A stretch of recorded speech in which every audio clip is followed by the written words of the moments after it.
Much that once was is lost, for none now live who remember it. You must understand.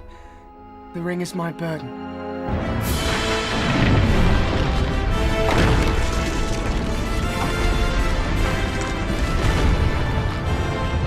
Over the bridge! Fly!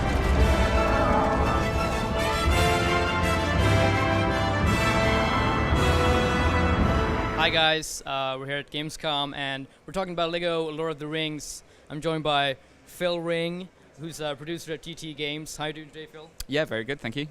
Now, you announced this game a while back. Why don't you start by talking a little bit what you're showing off here at Gamescom?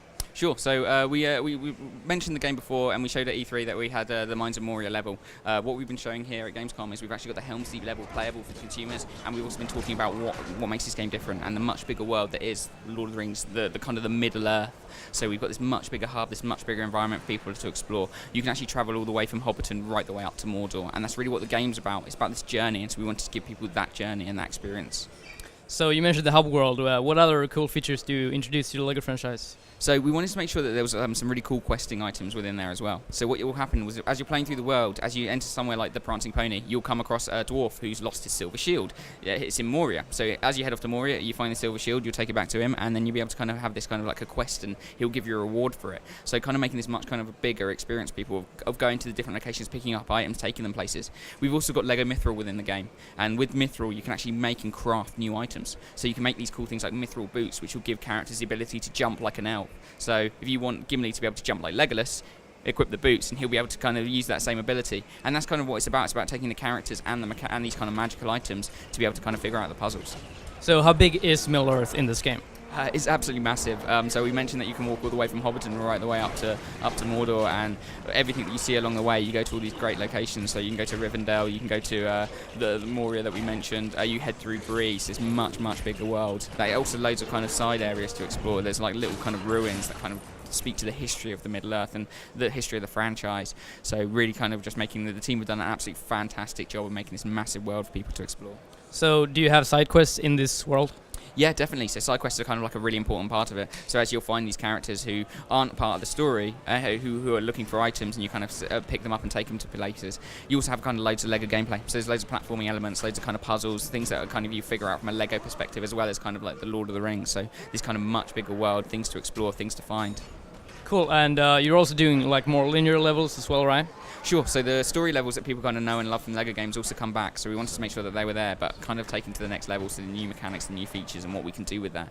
So for example, we were showing that the Helm's Deep level, what you do is when you go from the hub, you'll do the hub sections, then you'll trigger an event which will take you into the Helm's Deep level, and then that's where you actually play the level, which is kind of like the standard kind of LEGO setup, but with kind of more things that we can do with it. So Helm's Deep's got like thousands of Uruk-hais that are running around, they're all climbing up these ladders, you've got to destroy them, got to fight them, take the ladders down, and kind of having this kind of really action-orientated gameplay. So the team have been really pushing the tech to try and do as much as possible with it, and there's some great kind of setup and some great characters and some excellent features there as well. So this is actually the first game where we've had up to 9 playable characters in a party at one time, and so we're making sure that that's as easy as possible to kind of navigate, switch the characters around. So when you've got the whole of the Fellowship in one level, you can go, right, I want to be Frodo, instantly switch to Frodo. I want to be Legolas, instantly switch to Legolas. So really kind of trying to change those features around. Now you're going through the entire trilogy, right? So how did you decide upon what to take from the movies and the books? Sure, so the team do a fantastic job of going, right, what's in these franchises and what do we want to showcase? What are these great levels and the kind of iconic moments that people want to play as? And that's what we were looking at. So that's what we were saying, okay, right, these are the iconic moments, let's make these the story levels. And then within this massive Middle-earth hub, we also get to include all the other cool things. So we've got some brilliant fans of the franchises within our company, and with all the Lord of the Rings fans were coming out going, oh, we want to include this, we want to include that, let's make sure this is there. And so that's what it was all about. It's about making a game that the fans are also going to appreciate, as well as younger gamers who like the LEGO games. So there's so much to explore, so much to see, so there's really something around every corner. Are you doing anything from the Hobbit book?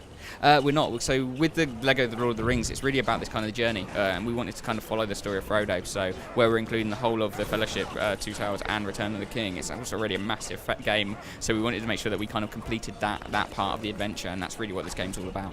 Now you're talking about crafting different weapons and armors and stuff like that.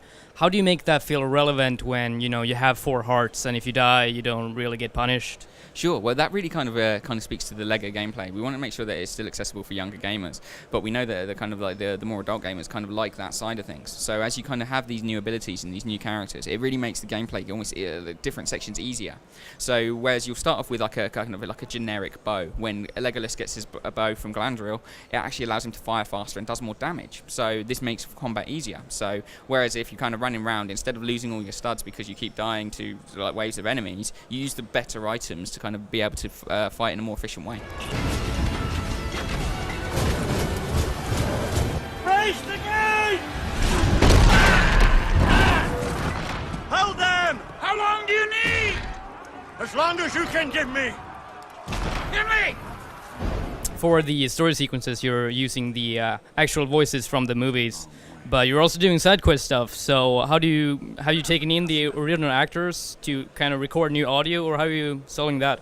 So that's one of the great things that we actually get to do. We've got the voices from the movies, so Sir Ian McKellen is saying the lines as Gandalf, but as a minifigure, which is absolutely fantastic for us. We knew that we wanted to have some additional audio, so what we've got is we've actually got some new characters that are kind of like like say for example the dwarf that gives you the quest to find his shield. We've actually had new actors come in to record his voice. So with levels within the kind of like the hub world where we needed new dialogue recorded, we've actually got additional actors and additional people to kind of play those characters. But that does kind of impact the kind of the main characters. We wanted to make sure that Gandalf was Sir Ian McKellen, so that's why he's Sir Ian McKellen. All of his lines have been delivered from the film. So really kind of making sure that there is that additional aspect, and also we get to trigger some of the lines in gameplay, which is new for Lord of the Rings. So not only is it going to appear in the cutscenes as you're playing through the game, for example, at Helm's Deep, there's a section where Gimli's asking Legolas how many of the Uruk-hai he's managed to take down, and Legolas is, oh, I'm up to 17. So we wanted to include that as well to kind of really bring this kind of cinematic feel and make sure that the levels feel as alive as possible. Well, how many characters can you have on screen at the same time? Because there's some pretty massive battles out there. Sure, it's absolutely huge amount number. We're not actually sure what the individual kind of a character limit would be, but I mean, as we can see from the Helm's Deep level, there's like thousands of Uruk-hai that are all kind of pillaging the walls, and they're kind of running up and fighting.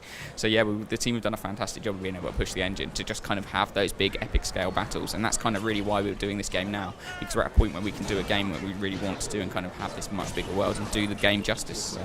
So how many playable characters are you going to be? We're actually looking at over 80 playable characters, so and they're fantastic because some of them are actually ones that also don't feature in the films. They're part of the kind of franchise that appear in the books but didn't make it into the film themselves. So we've got like over 80 characters, and there's going to be a lot of things there for both fans and also just people who love the Lego games. So we've got the Lego Legolas, which is the same as the minifig that kind of that appears in the sets. So being have that kind of like relationship between the Lego play materials as well as the kind of the franchise is great for us. So you've been doing these kind of games for quite a while now. Where do you see the Lego games going in like 5 years and in the next generation of consoles? Well, that's always a tricky one. So what we're doing is we're always kind of focusing on what we can do at the moment, and the team do, like I said, a brilliant job of kind of really pushing the technology. And so that's why we've got this massive Middle Earth, because we're at a point now where we can make this. As a result, everyone's kind of really focusing on Lord of the Rings and kind of right, this is the game that we're making now. And as a result, it's kind of what we're doing in the future. Well, we don't really have time. We're really focusing on what we've got. So I mean, what's around the next corner is kind of like it's a bit of an unknown for us, really. We're sat there going, okay, well, what can we do? And when we come to the point when we can make the game that we want to make, then yeah, we'll really kind of jump on the opportunity and try and make something that people are really going to enjoy.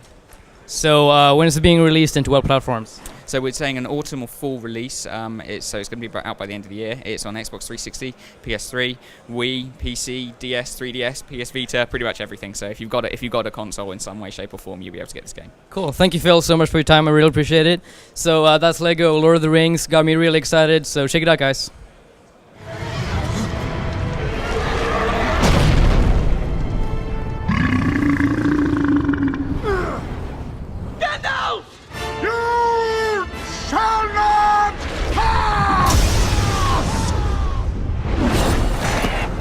They have a cave troll.